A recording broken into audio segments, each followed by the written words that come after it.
At 7 o'clock, we got UMass, who was 1-11, traveling to New Mexico State, who is at 7-6. New Mexico State, favored by 7.5 points on ESPN. And as we were talking about the last video, talking about a team moving conferences, New Mexico State was an independent team last year, is now found a new home.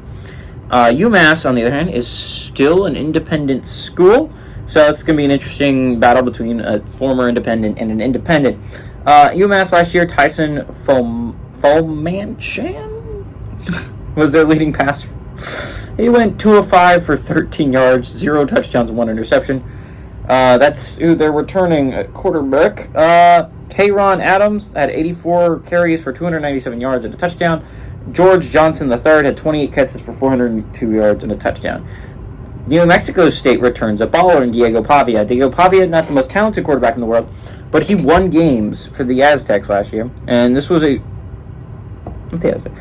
Mexico State, anyways, they look dead in the water, right? They look like a team. Again, New Mexico State always is a team that is on the cusp. They're not a good team typically, right? They win 2 or 3 games.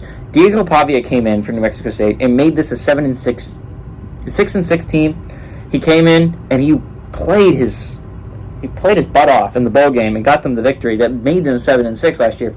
This was a great season for New Mexico State. Hopefully something to build on if you're Diego Pavia, who went 101 on 90 last year, threw for 1,450 yards, 13 touchdowns, 6 interceptions. Not the most insane stats in the world, but he was a winner at New Mexico State. Star Thomas had 108 carries for 525 yards and 5 touchdowns, and Justice Powers had 20 catches for 440 yards and a touchdown. New Mexico State is 2-0 against UMass all time in 2021 and 2022. The closest game was 10 points. So, I mean, all these games have been more than one possession, but 10 points isn't super far off. You just gotta like New Mexico State here, right? New Mexico State has actually shown progress. They're getting better. They're in a new conference. Reason to compete all that much more. UMass has been nothing but awful for the past couple years. And New Mexico State, again, has been nothing but awful. But UMass hasn't shown any progress. New Mexico State has. I like New Mexico State here to win and cover that 7.5 point spread. Remember to tune into this game on ESPN.